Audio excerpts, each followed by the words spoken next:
कच्चे के इलाके में डाकुओं ने पुलिस के काफिले पर बड़ा हमला कर दिया।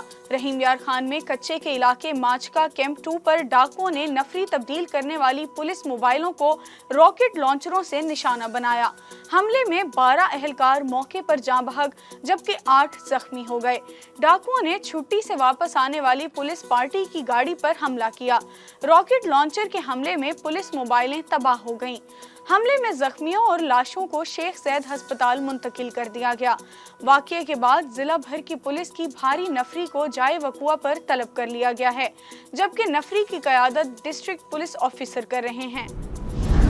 सादकाबाद कच्चे के इलाके में डाकुओं के हमले में शहीद पुलिस एहलकारों की नमाज जनाजा अदा कर दी गई। वज़ीर दाखिला मोहसिन नकवी, IG पंजाब, पुलिस अफसरान, एहलकारों, शोहदा के लवाहिकीन और लोगों की बड़ी तादाद में शिरकत। पंजाब पुलिस का रात गए ऑपरेशन सानिया कच्चा माचका के मरकजी मुलजिम बशीर शर को मार दिया। तर्जमान पंजाब पुलिस का कहना है डाकू बशीर शर के 2 साथी नसीर और गद्दी कोश जख्मी हुए। IG पंजाब कहते हैं पुलिस एहलकारों के खून के एक एक कतरे का हिसाब लिया जाएगा। हमारी गाड़ी कहीं नहीं फंसी, चलती हुई आ रही थी, घात लगाए डाकुओं ने हमला किया। हमने जवाबी कार्रवाई की, लेकिन हमारे काफी जवान शहीद हो चुके थे। हमने क्रॉलिंग करके जान बचाई। सादकाबाद के इलाके कच्चा माचका में जख्मी एहलकारों ने रोदात सुना दी। सानिया कच्चा माचका से पहले पुलिस एहलकारों की टिकटॉक वीडियो सामने आ गई। पुलिस एहलकारों ने वीडियो में कहा, लगता है ये हमारा आखिरी वक्त है, इस जगह कोई दिन में भी नहीं आता, हम रात को यहाँ मौजूद हैं। सेक्रेटरी दाखिला पंजाब नूरुल अमीन मेंगल ने शेख ज़ैद अस्पताल में जख्मी एहलकारों की अयादत की। सेक्रेटरी दाखिला का कहना था CTD और पुलिस कच्चे में ऑपरेशन जारी रखेंगे। रियासत की रिट पूरी तरह कायम की जाएगी। IG पंजाब ने भी जख्मियों की अयादत की।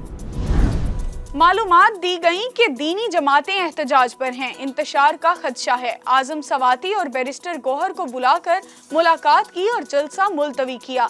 इमरान खान का तरनोल जलसा मुलतवी करने पर मौक़िफ़ सामने आ गया।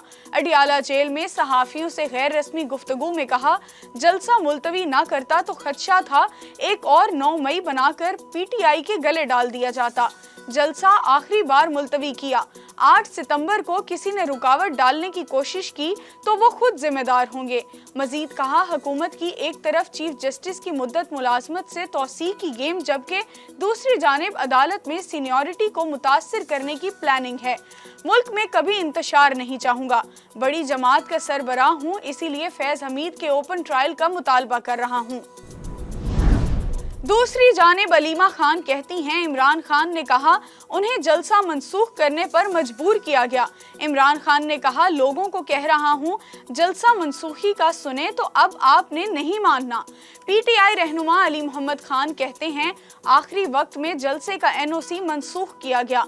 इमरान खान ने तसादुम से बचने के लिए जलसा मंसूख किया। उन्होंने एक और मौका दिया है कि होश के नाखून लें। इमरान खान सिर्फ सियासतदान होते तो जलसा मंसूख ना करते।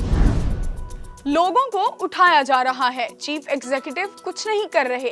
अटॉर्नी जनरल और वजीर आजम से मामला देखने की गुजारिश की गई, मगर इस मामले का जरा बराबर भी एहसास नहीं। They don't care damn about it.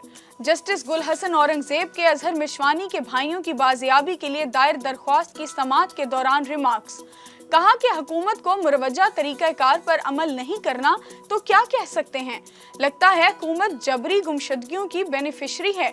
2 माह से 2 बंदे लापता हैं, अंदाजा है खानदान पर क्या गुजर रही होगी। SP ने बताया, CCTV का रेजोल्यूशन कम होने की वजह से नादरा और फॉरेंसिक एजेंसी से कुछ पता नहीं चल सका। अदालत की सरबराह JIT SP लाहौर को रिपोर्ट जमा कराने की हिदायत। समाअत मंगल तक मुलतवी। हुकूमत का मुल्क में यूटिलिटी स्टोर्स कॉरपोरेशन बंद करने का फैसला। सेक्रेटरी सनत और पैदावार का कहना है, वफाकी काबीना की मंजूरी के बाद जो टाइमलाइन तय होगी उसके मुताबिक स्टोर्स बंद कर दिए जाएंगे। राइट साइजिंग कमेटी ने तजावीज़ तैयार कर ली हैं, जिसमें मुख्तलिफ वजारतें भी शामिल होंगी। राइट साइजिंग कमेटी की दीगर इदारों को बंद करने की तजवीज़ की हतमी मंजूरी वफाकी काबीना देगी। ایران بس حادثے میں جاں بحق زائرین کی میتیں آج وطن لائی جائیں گی، زخمیوں کو بھی خصوصی طیارے پر وطن لایا جائے گا۔ ایران میں پاکستانی سفیر مدثر ٹپو کہتے ہیں انتظامات کر رہے ہیں، امید ہے میتیں آج رات پاکستان بھیج دی جائیں گی۔ کمشنر سکھر فراز عباسی نے بتایا زائرین کی میتیں سکھر ایئرپورٹ پر لواحقین کے حوالے کی جائیں گی۔ اور پنڈی ٹیسٹ کے تیسرے روز بنگلہ دیش کی بیٹنگ جاری، 3 وکٹس پر 160 سے زائد رنز بنا لیے۔ خرم شہزاد کی 2 اور نسیم شاہ کی 1 وکٹ۔ پاکستان نے پہلی اننگز 448 رنز پر ڈکلیئر کی تھی۔